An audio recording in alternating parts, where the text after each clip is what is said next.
Le programme de réhabilitation de la maison Les Canaux comprenait la création d'une terrasse. Pour le réaliser, la ville de Paris a passé un marché de conception-réalisation dont l'un des axes forts était l'approvisionnement en matériaux de réemploi.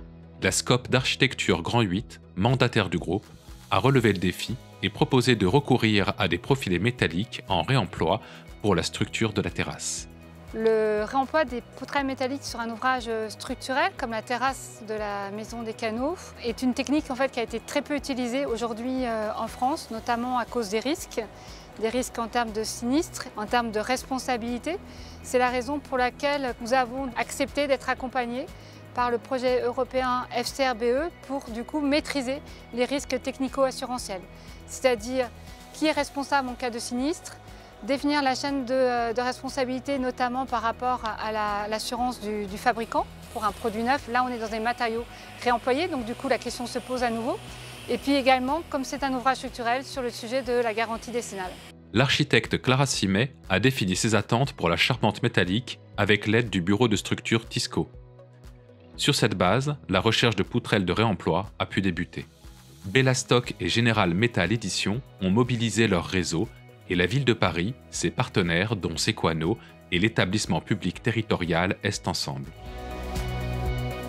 On a une politique très volontariste sur ces sujets. On a lancé un plan pour l'économie circulaire donc en 2019 et on est vraiment soucieux de ces questions sur tout le territoire avec de nombreux projets et un rôle d'impulseur et d'initiateur mais aussi de facilitateur comme c'est le cas ici avec ces poutrelles qui ont été récupérées sur une des villes du territoire et dans une entreprise du territoire.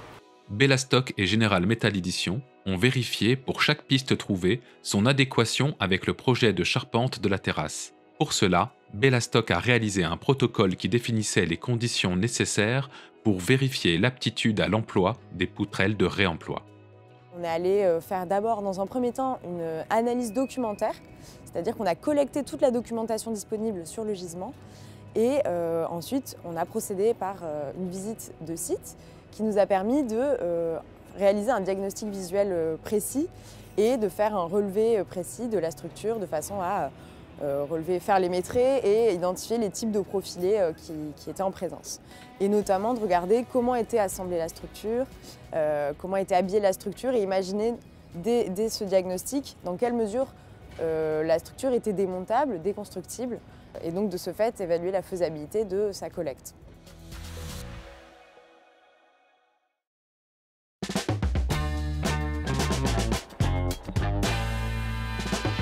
C'est ainsi qu'a été retenu le hangar de Bondy qui allait être démoli par Sequano, aménageur d'Est Ensemble. La ville de Paris, Est Ensemble et Sequano ont défini une convention de partenariat pour la cession des poutrelles métalliques.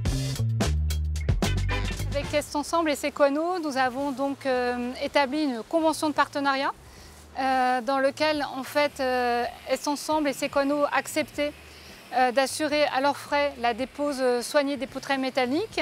Nous les fournissions et en contrepartie, au niveau de la ville, nous avons assuré toute la partie logistique transport, la partie transformation pour pouvoir les réemployer et également toute l'ingénierie technique pour du coup s'assurer des risques technico-assurantiels et favoriser le réemploi. Donc nous allons formaliser toute cette ingénierie et la mettre à disposition de Sequano et d'Est Ensemble, ainsi que tous les supports de communication et de valorisation pour qu'ils puissent les utiliser à leur propre compte. La ville de Paris a assuré la coordination entre le groupe du marché de conception-réalisation, Sequano et Est Ensemble pour la démolition du hangar. C'est un travail dès la conception, donc avec la maîtrise d'œuvre sur la façon de démolir ce hangar et de déposer la charpente. Donc au niveau du marché, ce sont des prescriptions assez précises en amont à imposer à l'entreprise de démolition.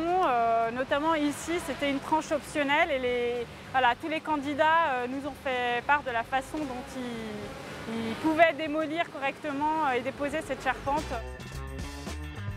Sur cette opération, nous allons déposer manuellement à l'aide d'une grue et de nacelles tout un bâtiment en ossature métallique, donc toutes les charpentes, les fermes. Et nous avons même réemployé les panneaux sandwich situés en pourtour et sur la toiture de ce bâtiment. La ville de Paris, Bellastock et Général Métal Éditions ont choisi les poutrelles qui allaient être utilisées pour le chantier de réhabilitation de la maison Les Canaux. On a bien regardé chacun des éléments, toutes les caractéristiques, on a listé aussi la longueur, les sections pour bien connaître le tonnage d'acier qui est récupéré et s'assurer ainsi que chacun des éléments sont bien tracés, bien identifiés et qu'on a bien vérifié qu'il n'y avait pas d'éléments qui font qu'on ne pourra pas la réutiliser. Donc tous les éléments qui présentaient des problèmes d'usure ont été écartés. Les points de vigilance, ils sont, je dirais, le fond et la forme. Le fond sur effectivement la structure, la solidité, etc. des pièces de charpente, parce que justement ce sont des pièces de charpente. Donc déjà effectivement la solidité de la structure, ensuite leur état au niveau de la rouille, de la peinture, est-ce qu'elles sont tordues, abîmées, etc.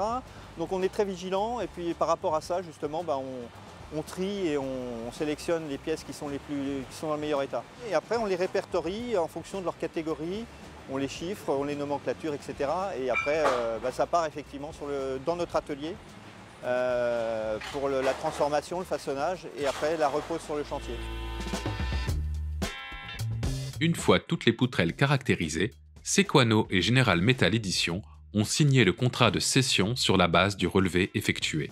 Nous avons pris la décision que le contrat de cession serait signé entre Sequano et Général Métal Éditions, puisque c'est lui en fait qui a la compétence et les savoir-faire pour caractériser les poutrelles, et que ce contrat de cession serait annexé à la convention de partenariat.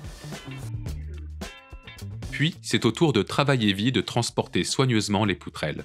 Direction l'atelier de Général Métal Éditions à Gonesse.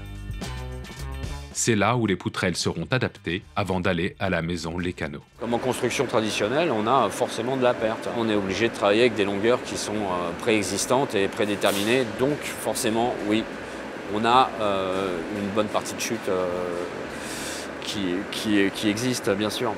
Donc si on a 5% de chute dans une construction neuve, on se retrouve à peu près à 10-12% en réemploi.